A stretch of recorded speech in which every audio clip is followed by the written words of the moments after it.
So like I said, Helen is our last presenter of the day. She's actually going to introduce herself, but I know I say this every time, but it's true every time. You folks are in for a treat.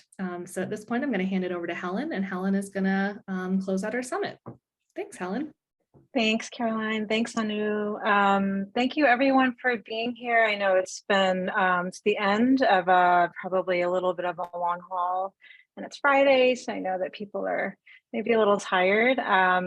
So I welcome you here in the space, however you're showing up, and it's really an honor to be here with you all. So I am, yes, and my cat is bringing in the relaxation vibes. So hopefully we'll all experience that together in this space. So I'm really happy. Hey, Kristen, I'm really happy to be here with you all. Again, my name is Helen. I am a licensed clinical social worker and therapist. Let's see, I have a private practice. I have a contemplative practice in Tibetan Buddhism, and I'm also a lifelong anti-racist practitioner. A lot of that comes from being a child of immigrants, being Asian American, growing up in the Midwest, in this particular culture and time and place. So all of that really informs like how I've come to the work that I do. I also have a background as a video and film artist and educator, and I do a few different things right now. So in addition to seeing clients, I also supervise students of color. They are second-year MSW students who are training in family therapy. I also work for an arts organization called Recess, supporting a program they have for young people who are systems impacted.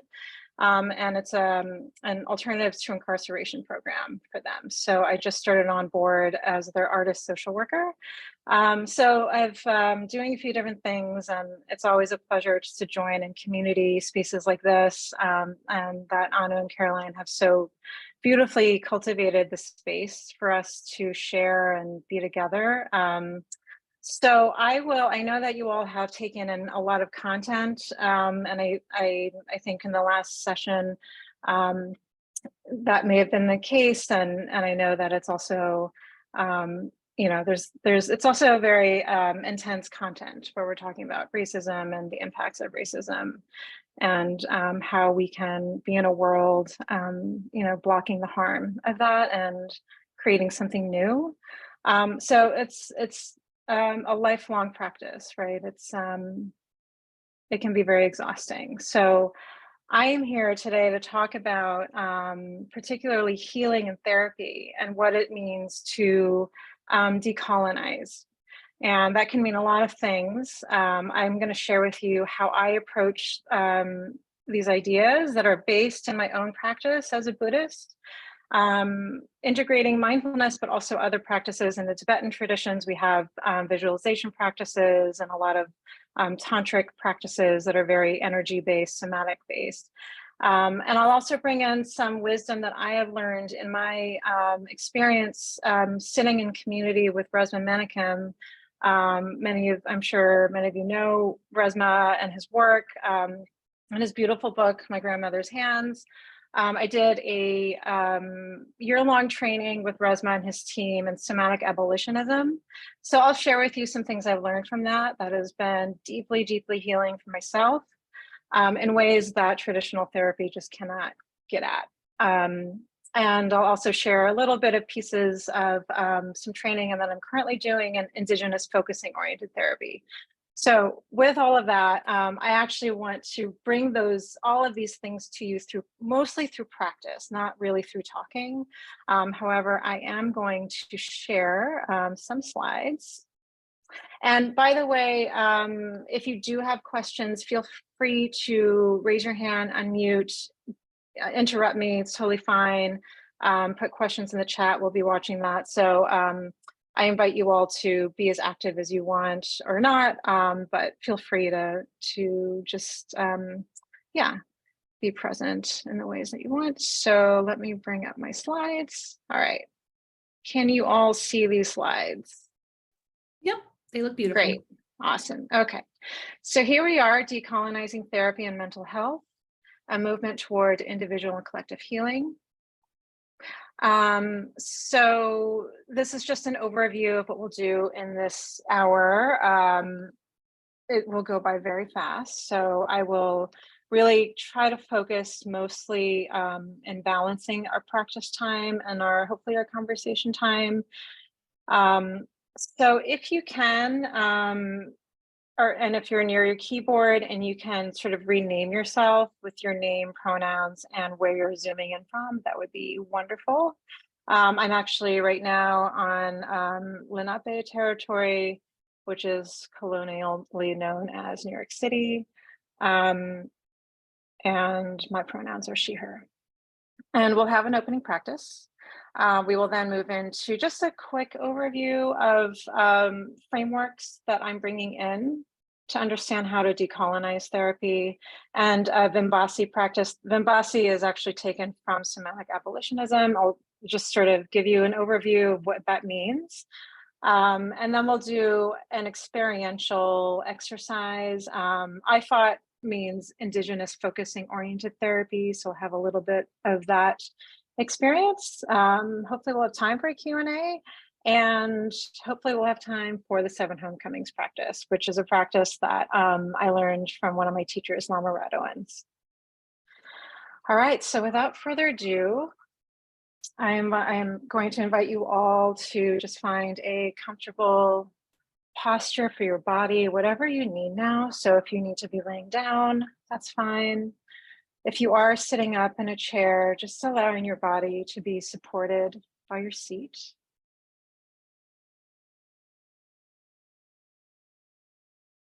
And if you're able to, allowing your feet to touch the ground if you're seated, allowing the entire bottoms of your feet to make contact with the floor below. And if you're laying down, just tapping into the earth energy supporting you.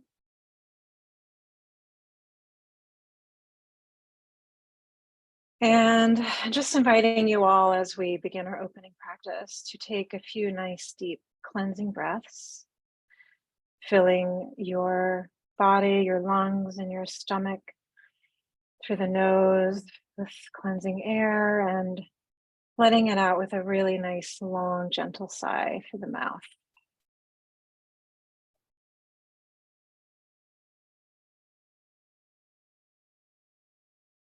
And as you're doing this, actually allowing yourself and whatever thoughts and concepts and words and content that you've been holding throughout these last few days, just let them rest, let them down.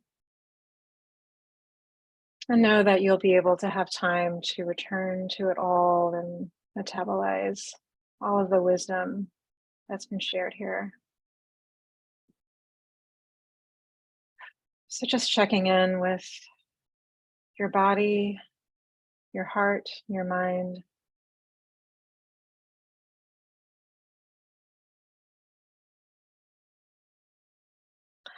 And if you were a body of water right now, what would that be? Allow whatever image arises to simply arise. There's no need to create it or change it. It could be a lake, an ocean, a river, a puddle,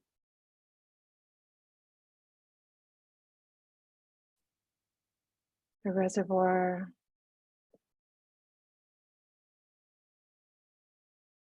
Allow this body of water to arise in your mind's eye. Feel it in your body.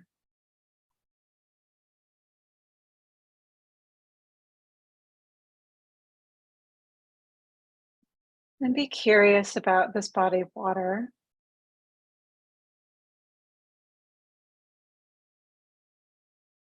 What are its particular qualities? How does it feel to be this body of water?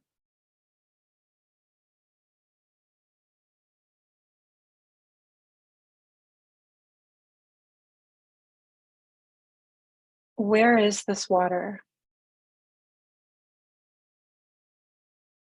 What's at its borders, if anything? Do you even sense the borders of the water? How deep is the water? Are there other creatures that live in this water, that survive from this water?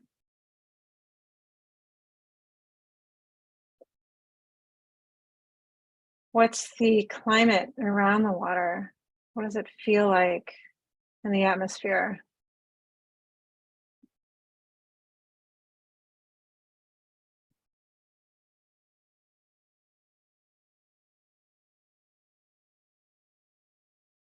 Is there anything that this water wants to say to you? Is there a message in this water?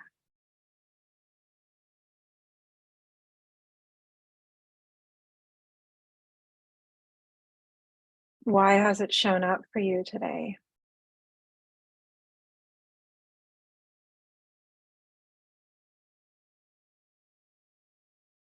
What is the medicine that this water is bringing you? And just take that in. And you can take it in on the breath, feel it through the body.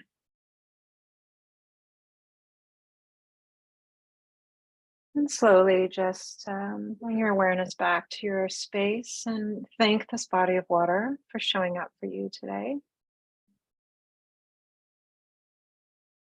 And when you're ready, you can open your eyes and come back to our room. If you're feeling so inspired, I would love to hear what water showed up for you, and you can share that in the chat.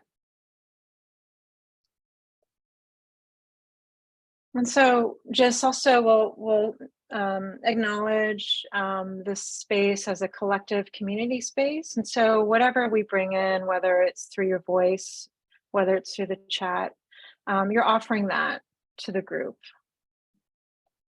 You're allowing us into your own sacred process. So I welcome whatever you can share if you feel so inspired.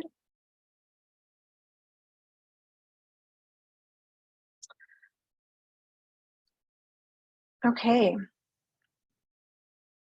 So I'm going to move through these 4 different frameworks as a way to orient us a little bit into, when we talk about for decolonizing therapy and mental health, what that means for me, right? And how in my own training and my own lived experience, how I'm starting to understand what it really means to decolonize, right? And I think I should also name, and I think it's important for us to remember that, we're here talking about mindfulness and using this powerful practice to interrupt the harm of racism, and particularly in the context of the US in this particular moment. And also mindfulness comes from Buddhism, which originates in Asia and India and has been cared for and stewarded by many lineages of Asian people. So, I hope that as much as we continue to use mindfulness to honor its roots, its cultural roots, and the people who have brought that over to us here in the US. So I trained in family therapy, and I love this practice because actually in a lot of ways, it can really be understood as a way of like interrupting the kind of medical model of mental health that we are kind of so, I think was so normalized and powerful in the beginnings of therapy, right? So where there's a sort of identified patient, usually that patient needs a diagnosis, which means that there's something wrong with them that needs to be healed, and actually not even healed, right? Kind of cured. And so already there, and this is, I'm being very like, just for the purpose of this talk, very simplistic around that, but it has had big impacts, right? Kind of this line of thinking around if we're only looking and relying on a medical model, an individualized model of mental health and mental illness. Family therapy by nature actually already depathologizes the individual. It takes the onus off the individual. And we're looking at the relational, that everything is relational, right? And this was really fit well already with my kind of Buddhist worldview of interdependence and emptiness. And that it's not just, the problems don't reside in one single person, that we look at what's happening in between people, that we're inextricably linked to each other and impacted by each other.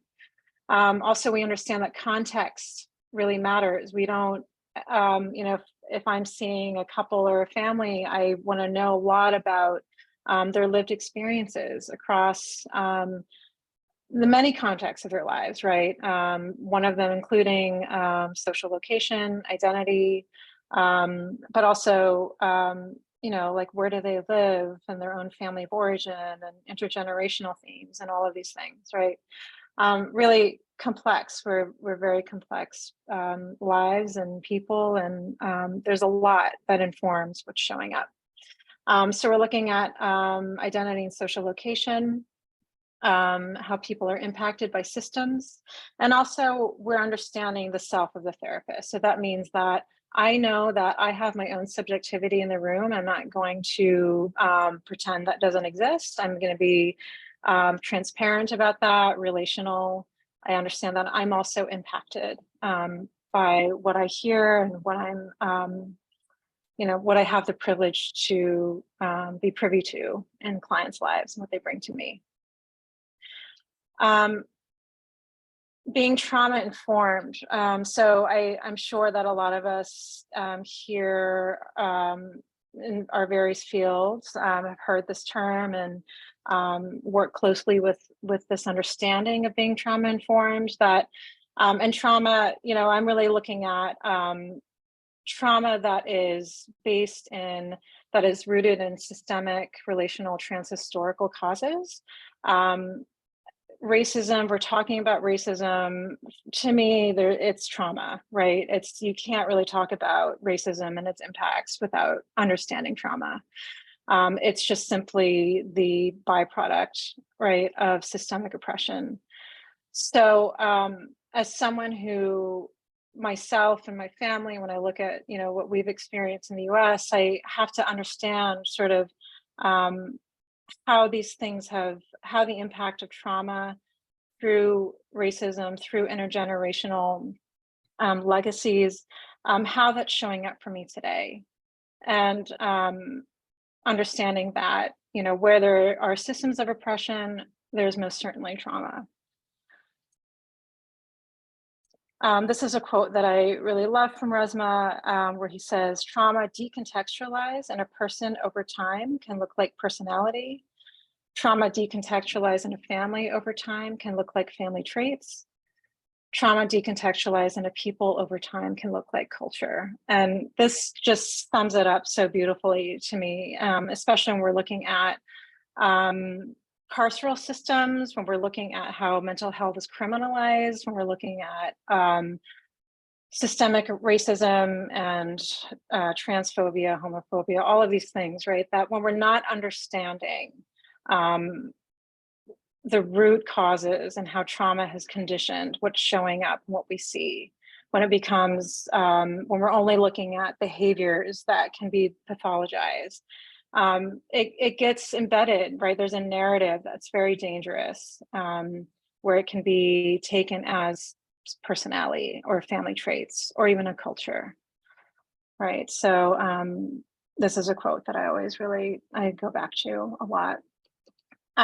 Jacob Hamm is a Korean American psychologist, actually based in New York City. He works at Mount Sinai. I got to know his work through Stephanie Fu, who wrote a book called What My Bones Know, which is about healing intergenerational trauma and complex PTSD. Stephanie is a child of immigrants of her family.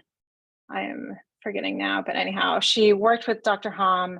There's a really beautiful podcast interview I would highly suggest listening to. And I just loved how he talks about trauma as an act of violence against relational connection, against feeling human, feeling that you deserve to be loved, and that love is a good thing and it's a safe thing.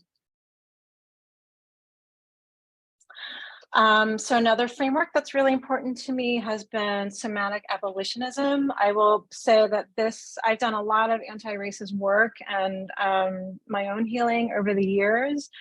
For myself, really nothing has ever been as healing as this practice, and to do this practice in community. I'm going to also be very transparent in that I'm bringing you this information today. This is by no means a training at somatic abolitionism. In order to really experience this practice, please do look up Resmov's work. You can actually join teachings that he does and communities that he facilitates with his team at Education for Racial Equity, where you can really learn this, because this is not really, and he'll be very clear about this, this is not a manualized technique that we go out and we try to implement with clients or anyone. This is a lived experience with other people. It's a living, embodied anti-racist practice and culture building. It's a way of being in the world, right? So the work of somatic abolitionism has to be done in community with other people, where you are witnessing and being witnessed, where you're being held and you're holding other people and healing racialized trauma. So the 𝐕𝐢𝐝, I'll talk about what that is. It's an acronym for the actual somatic intelligences that we pay attention to when we're kind of doing the actual practice of somatic abolitionism. And when you're in community with other people doing this, right, you're in this sort of collective space with others. And you know, again, to say everything is relational, right? This kind of healing, it doesn't happen, you know, there's like wonderful things can happen, you know, individually in the therapy room, and that should still happen if that's needed. And also when we're talking about healing the impacts of racialized trauma, of trauma that comes from these systems of oppression that have been built to destroy bodies of culture, BIPOC bodies, Black bodies, right? That this needs to be healed in community. This does not just happen alone in a room with a therapist. This is my view, right? So there has to be, you know, part of the power of white supremacy culture is that it makes you isolated. It makes you feel cut off and alone, right? In your trauma. So we have to find our way back to each other. And this is what somatic abolitionism is rooted in. So the 𝐕𝐢𝐝, basically this is what this stands for. V is for vibes, vibrations, energy. And then images, we're trying to sense into, you know, when we're exploring, for instance, we're doing these practices. So if we're exploring some kind of harm we've experienced, right? And particularly for those of us who identify as BIPOC or bodies of culture, Black and Indigenous bodies, you know, if we're trying to process a harm, right? We're not telling the story of it. Actually, we're letting go of the story and we're sensing into the 𝐕𝐢𝐝, right? And these are the somatic intelligences that we hold in our body and our psyches, right? So we're looking for, when I'm processing this experience, what are the vibrations? What's the charge in my body? What are the images that arise? What's the meaning that I'm making of this? Right? So again, not going into story and narrative, but what's the meaning of this? What are the behavioral urges and impulses that come up? What is the affect? Right? What's the sort of affective experience, the emotional experience? What are the sensations of it? What's being felt actually in the body, the felt sense in the body? And then imagination, right? So imagination kind of being, and this is a newer addition to what it used to be the VIMBAs, but he added the imagination recently. So what are the sort of, you know, if we were to sort of move into our experience beyond all of these other intelligences, what do we imagine then could happen, right? What kind of like, and it's not really, it's different from fantasy, right? But it's sort of like, what would we want to see? What do we envision for ourselves, right? What do we imagine that's possible? So those are the basic pieces of the work of somatic abolitionism. My last framework that I will just bring in, which is then divided into these other ones. Sorry, this will be the last didactic, I promise. Contemplative liberatory mind-body practices. This really, again, it comes back into interconnection, all our relations, which is how our indigenous siblings would sort of describe what Buddhists would call interbeing, right? All our relations, that we are connected to everything. So when I asked you all to envision a body of water, right? This is actually a practice taken from indigenous focusing oriented therapy. Which is a way to reconnect with land and nature and reconnect ourselves, right? Understand that we are in relationship with all, right? We're in relationship with that body of water, with all of, you know, the ecosystems within that. And so actually this first bullet point and the last one, right? Those are very connected in those ways, and the sort of worldview, right? And cosmology. You know, living into the fullness of just being human, right? So being able to accept all of our complexities, and doing the same for others, being able to show up, actually, as Dr. Hom says, as exquisitely human, right? Where we can really show up with everything, all of the messiness and all of it, right? And to be able to hold space for that and to care for that. Trusting in that, right? And Resmaa talks about, when he talks about trauma in particular, and especially for those who have experienced a lot of trauma in their lives, where you begin to forget, right, that actually the trauma is not primary. The trauma is something that has happened, that we have experienced, but what is primary is our resource, right? Is our humanness, our humanity, that we are not defective as people of color. This also includes meditation-based Indo-Tibetan traditions. So this includes mindfulness. Mindfulness itself also can be expanded into different kinds of mindfulness, right? Different foundations of mindfulness. And also compassion practices. There's, you know, a lot of, in the Tibetan Buddhist tradition, a lot of visualization practices, deity practice, which is really kind of working with energy and our own psyches and what's showing up. And as mentioned, indigenous focusing oriented therapy, right? So this is really, this is a really beautiful modality that was developed by a therapist by the name of Shirley Turcotte. She's a Métis Aboriginal therapist in Canada, who kind of created this hybrid of indigenous healing and focusing oriented therapy. And maybe later after this presentation, I'm happy to share the resources for that if you're interested. But this practice is really, I thought, is really developed to work with complex trauma. And it's a way of guiding us into what in focusing is called the felt sense. And it's almost like, it's very similar to kind of like a mindfulness of sensation.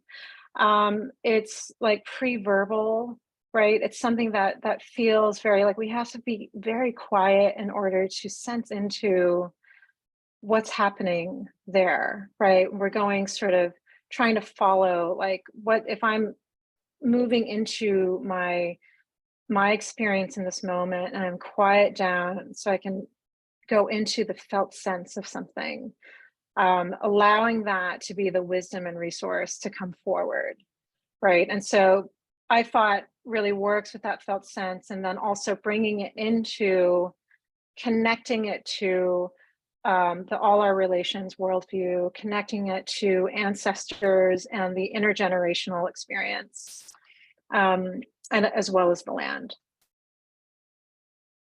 Okay, so I'm just going to pause there. Are there any questions so far?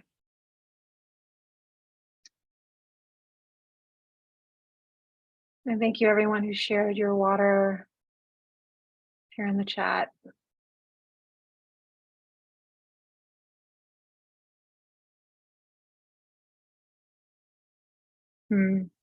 Yeah, thank you. Okay. So why don't we move into another experiential if there are no questions?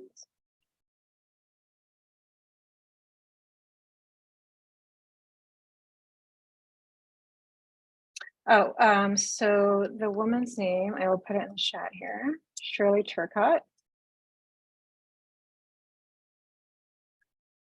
And Shirley has a lot of, she's great. She's a big YouTuber, so she has a lot of videos.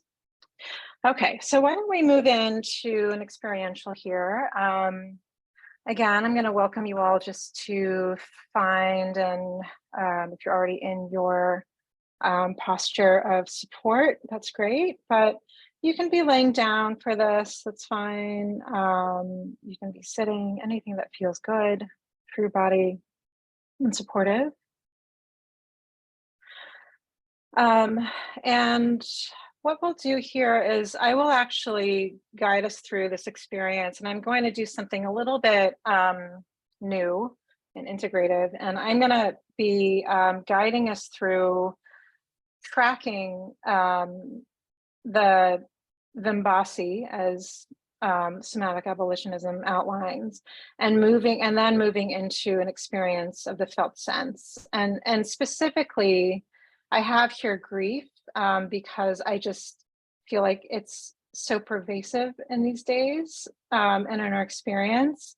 So I will sort of lead us into that, but I also welcome you to work with whatever is showing up. Okay. So finding a supported posture. And again, so I just talked for a little while. You can just let that all go. We don't need it. We don't need any ideas or concepts here. We want to just move into your body.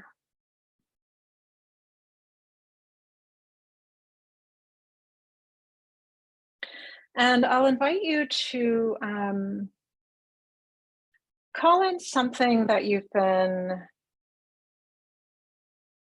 working with or struggling with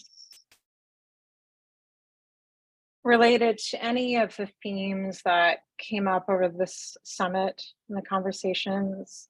Just pick one and something that feels that has a charge in your body. And we're going to also remember, just as a guideline, like as we're doing these exercises, if anything becomes too charged or it's too much, pull yourself out at any time, right? You can open your eyes and get up and move around, get a drink of water. So please take care of yourselves. So just identifying something that has felt like challenging or difficult in some way for you personally.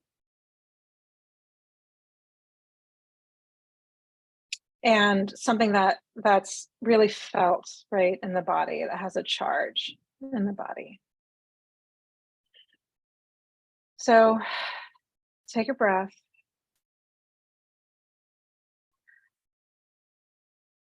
Use your own mindfulness practice actually to be able to cultivate some spaciousness around this charge so that you can work with it.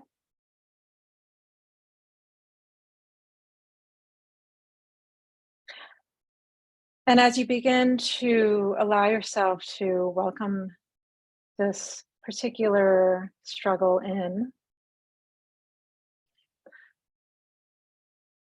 let's be really curious about the vibrations and the energy of whatever is showing up.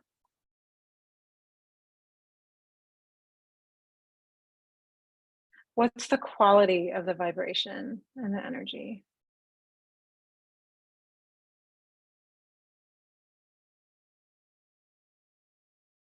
Are there any images that show up for you?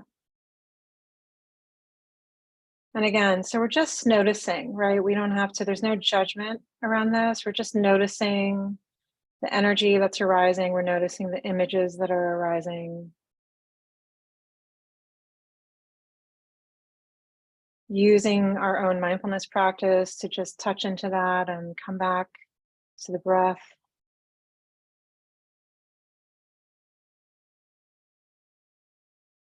And then noticing, is there any meaning that you're making of this experience?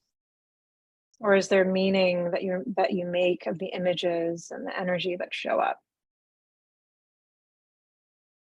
Just curious, right? Whatever is there, it's no problem, right? Whatever is there, we welcome it all to come in.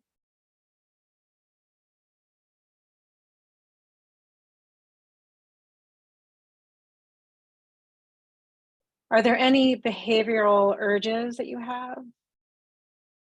When does this charge also, does it feel familiar in time? When you felt it before, what have been the behavioral urges, and maybe you even action on those, right? So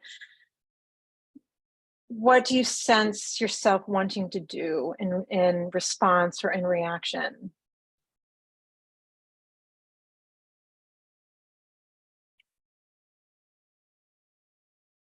What's the affect and feeling?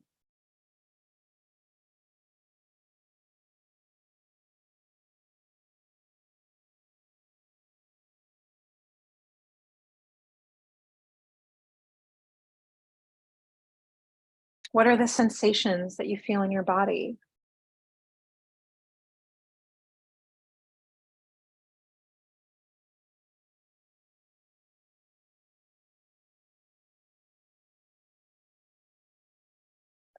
And then lastly, is there anything that you can imagine that would be possible in the healing of this challenge or struggle or resolution?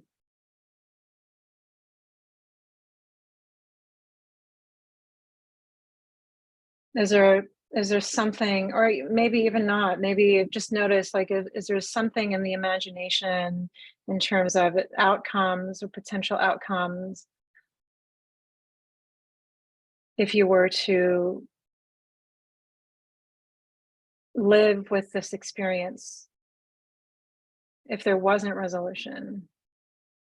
Or maybe there's something that you fear might happen. Right, just allowing whatever to arise. And always coming back to your breath. Just being curious, right? We don't need to resolve anything or make sense of it. We're just having curiosity for what's showing up here. And then I invite you to also be curious about is what is coming up for you in your somatic experiencing, right? Whether it's just the energy of it, the images, the meaning making, the behavioral urges, all of what you've explored and tracked. Can you track any of those things through the generations? Is this just you alone?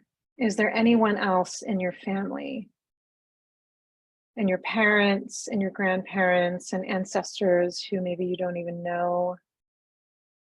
Do you think that that's shared?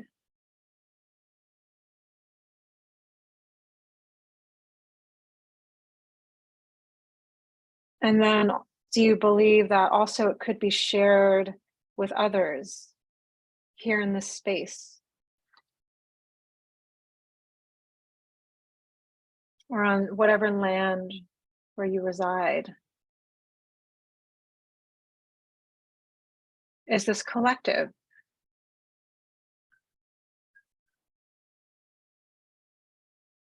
Right? And if you have a feeling that it is, allow yourself to share your experience with others, to allow others to hold it with you. And I would say that most likely whatever is coming up is shared, is somehow been experienced through the generations. And if anything, you can allow just the land to hold whatever is coming up for you. And allow yourself to just put it down. Let it be held and let yourself be held.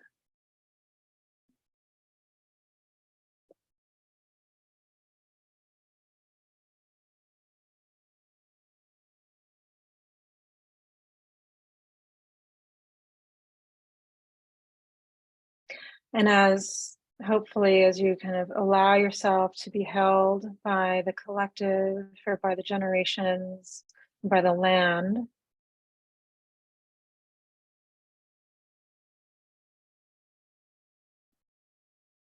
allow yourself then to bring in or call forth through the felt sense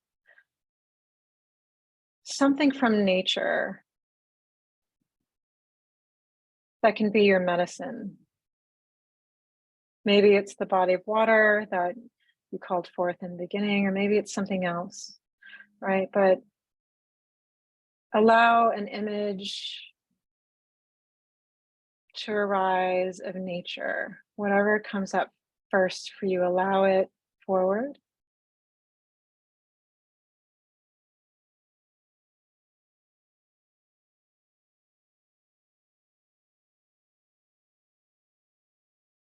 And what is this part of nature that has shown up for you? And welcome that in, visualize it, feel it in the body.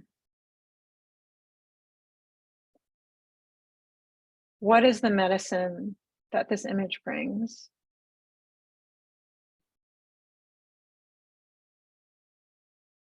And allow yourself just to simply rest.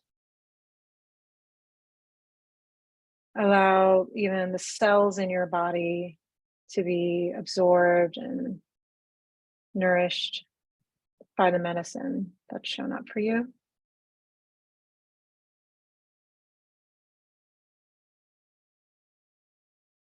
And maybe this thing of nature is also connected to your own lineage and ancestry, or maybe it's connected to another collective or a community. Or maybe just the nature that showed up for you is your community now in this moment.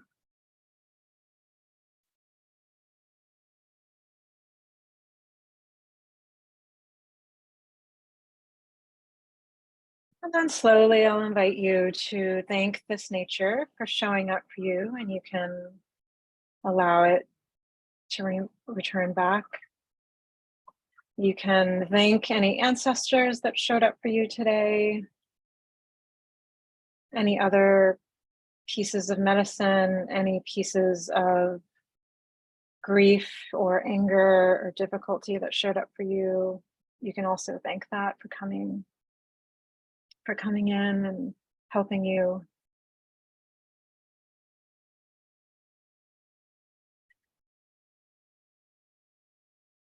And slowly I'll invite everyone to come back into your room, to the space, into the screen. Take a breath, and if you need to stand up or shake it off, please do. But just notice kind of where you're at now.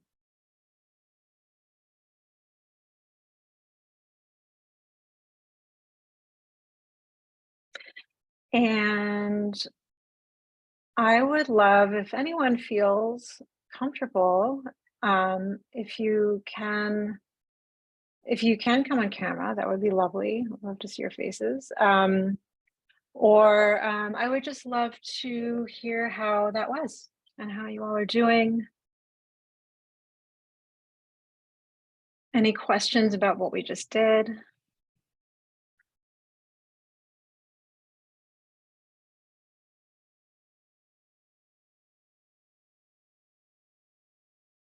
What medicine showed up for you?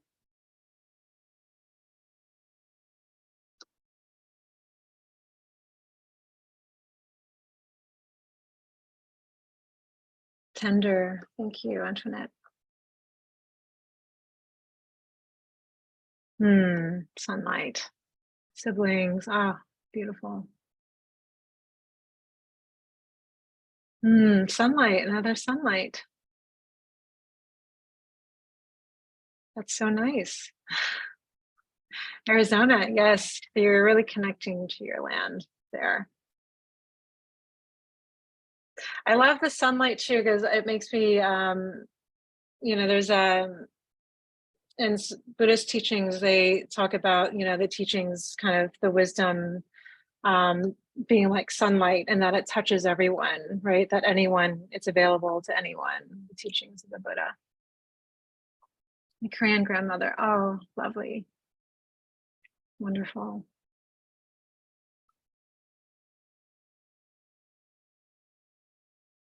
Nice.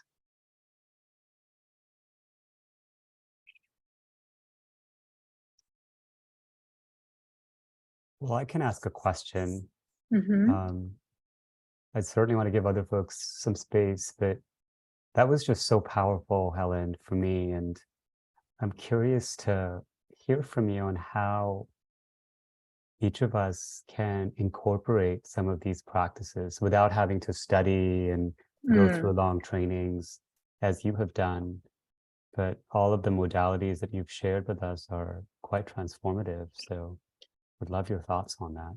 Definitely. Yeah. Thank you for that question. I've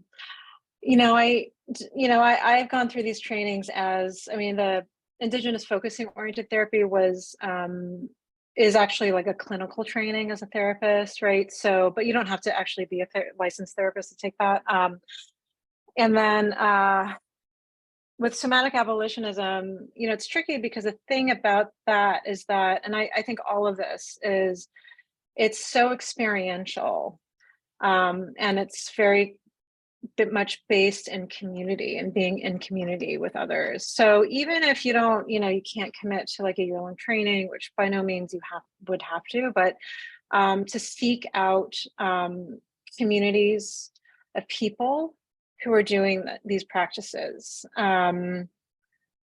Because similar to mindfulness and related practices, I think that we have to be aware of the tendency to want the benefits and kind of want to get it fast, or want to just get it in the easiest way. So, which I'm not saying that's the question, but I think but there is a kind of a commitment to the practices and seeking out the communities and being in community with others. And that's where you experience the power of it, right? So I ended my training with 𝐕𝐢𝐝𝐸, over a year ago, but I still practice with my group, my triad.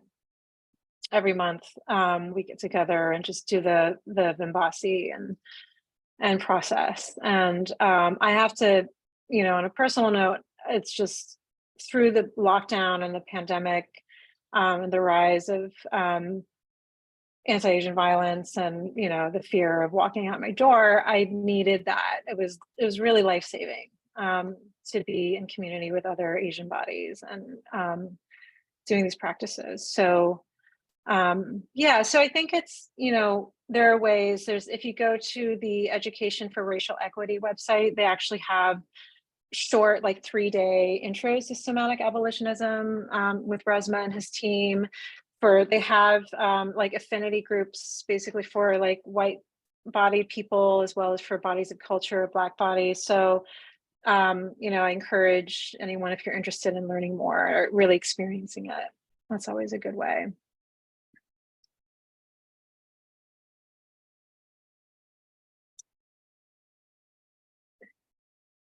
Yes, so education for racial equity. Yes, that is what I said. I can share all of these things maybe later. Also, we can follow up. Yeah, we can share it with the group as well once we get it going.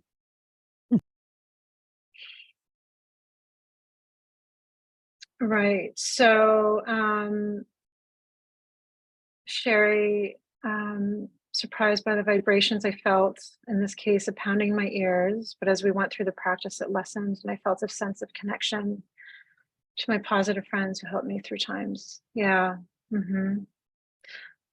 Beautiful. And Antoinette, I'm just reading your Resma's bodies of culture phrase minimizes the power impact of race, racism, white supremacy. Describe, right. Yeah, I mean, it's an interesting phrase that, so for just to give some context for everyone, that Resma doesn't, he moves away from using, just using like BIPOC, right, or Black or Asian alone to identify people of color. And his reasoning around that was because racism historically has erased culture. That's part of what it's done to non-white people, that it part of how it works is that it not only erases humanity, it erases your culture. So that was sort of his move into using terms like bodies of culture, Asian bodies. But yeah, I can see that where it's not quite, I mean, just all the limits of all of the language doesn't quite get it, any of it. And, but yeah, I definitely appreciate that critique of the language.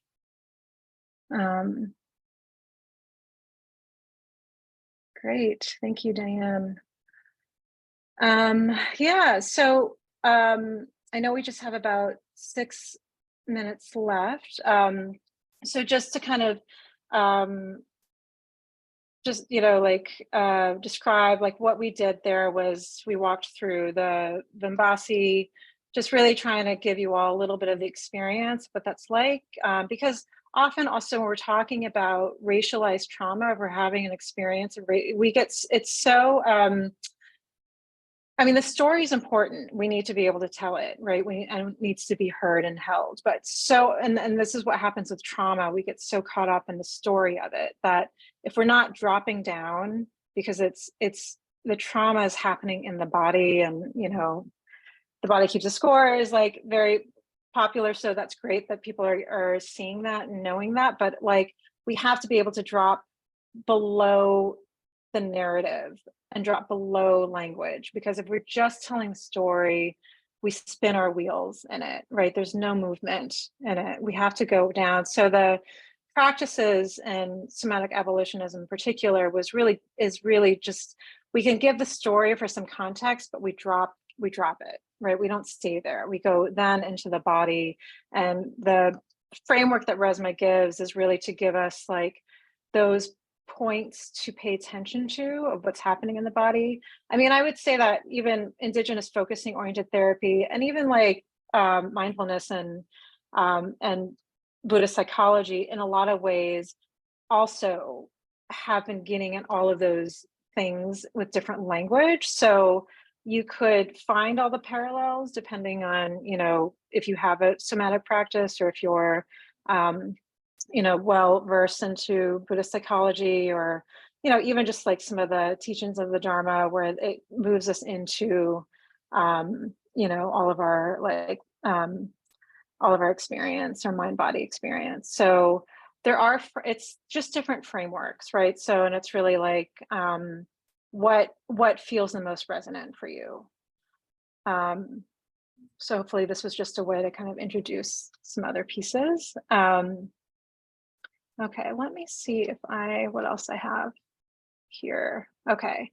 Okay, any other questions, closing thoughts before I wanted to share a little bit of a closing practice if we have time, but I'm not attached to that. Please go right ahead. All right. Okay, so some of you may be very familiar with this practice. Okay. I'm going to share my screen quickly.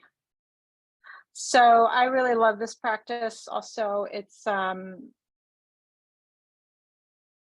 I've learned through one of my teachers, 𝐕𝐢𝐝𝐻.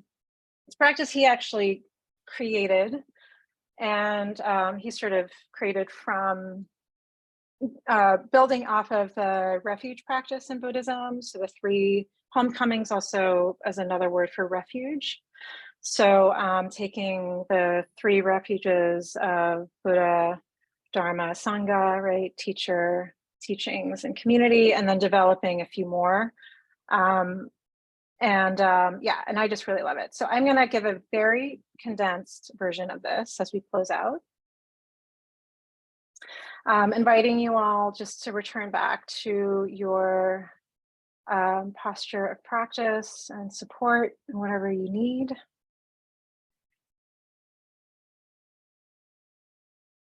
And allowing yourself to drop back in to the medicine that showed up for you at the end of our practice, feeling resourced. And we're going to also call in all of our teachers and guides, our mentors, anyone who has played that role for you in your life, anyone who has been important to show you, bring you back to your own clarity and wisdom. And we'll just invite them into the space to sit with you.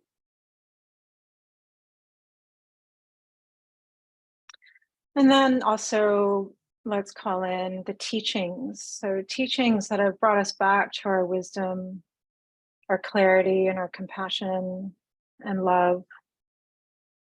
This can be sacred text. It could also be poetry, art, music,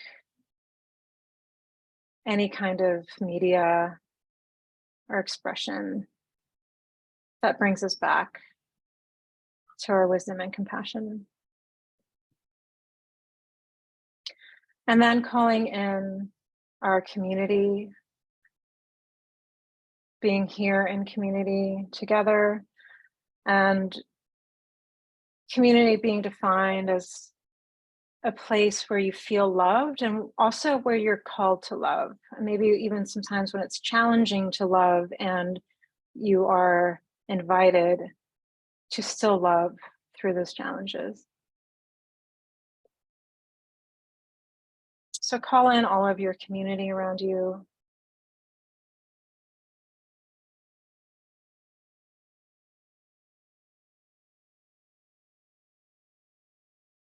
And then calling in lineage and ancestors. So if there are ancestors who you feel are loving and caring of you, call them in. And if not, you can bring in your lineage. And this can be anyone in your life's work or anyone who came before you and laid down the work, laid the path for you to be where you are today. And invite those people in.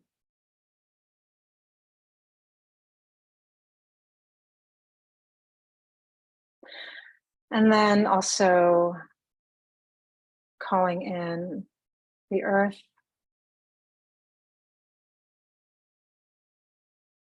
And the earth as witness to our own awakening. The earth also is witness to our suffering and our lives. And even through all of the changes and transitions and upheavals that we experience in our own precious human lives, that the earth remains, the earth holds.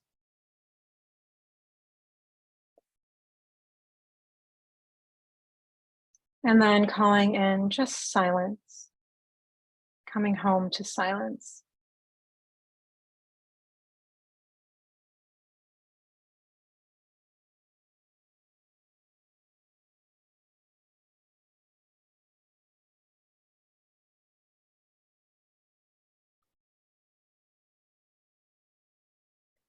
And our last homecoming is ourselves.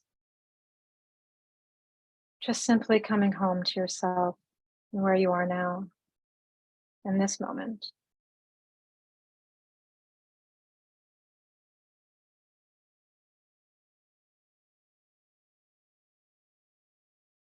And I invite you all, whatever benefit you felt from these practices today, just seal that into your heart center.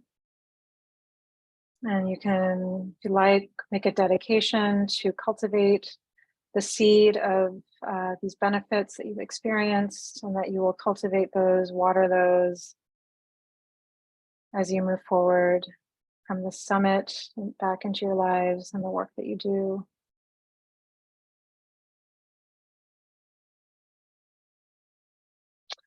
And slowly you can open your eyes and come back to your space.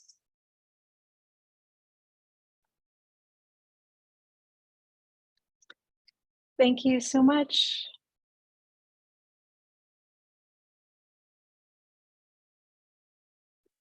Thank you so much, Helen. That was such a beautiful practice and something I wasn't familiar with myself, but it was a really beautiful way for us to, come to a close together for the Breaking Bias Summit. And,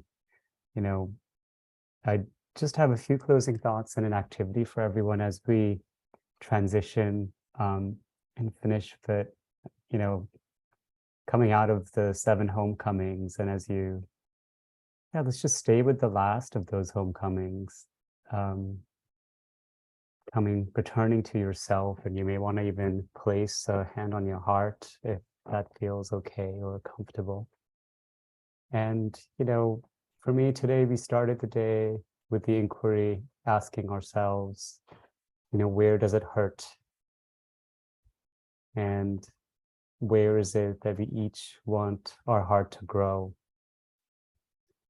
And I think the last couple of presentations really showed that healing itself is a practice, right? The practices that, Helen so beautifully shared with us of 𝐼𝐸, of somatic abolitionism, of the 7 homecomings, they are practices, right? It's not a one-time done deal. And all of us are also working with this faulty hard drive that we have, our brains, right? That's really wired for negativity. So the opportunity, I feel, is with mindfulness, with awareness, as Jackie so beautifully invoked for us at the top of our day today, is that we can shift our attention, really remembering that our awareness, our loving awareness, is our very being. And we really use this loving awareness, this mindfulness, to serve. And, once again, I'd love for us to just bring attention to all of the goodness that is in your life. Perhaps if your eyes are open or closed, but just a quick reflection on all the things you're grateful for. And can you bring awareness and attention to all of the goodness in your life? Something as simple as being here together in community, in fellowship, in Sangha, with like-minded peers, to having a home, having food, having air, having sense of security. And basically being grateful for these things really allows us to build that fuel for action. Some of you shared, I want to take this to my feet and act. For who is given much, much is expected. This is what Jackie would preach at her church, right? And if we've been blessed with talents and wealth or knowledge or time and the like, it's really about bringing awareness and attention to what we have. And that is what we can use to really benefit others and serve others. So our time on this planet is so incredibly short. And I'm so grateful that you have all decided to share that time together with us. And many of you already serve others in so many wonderful ways.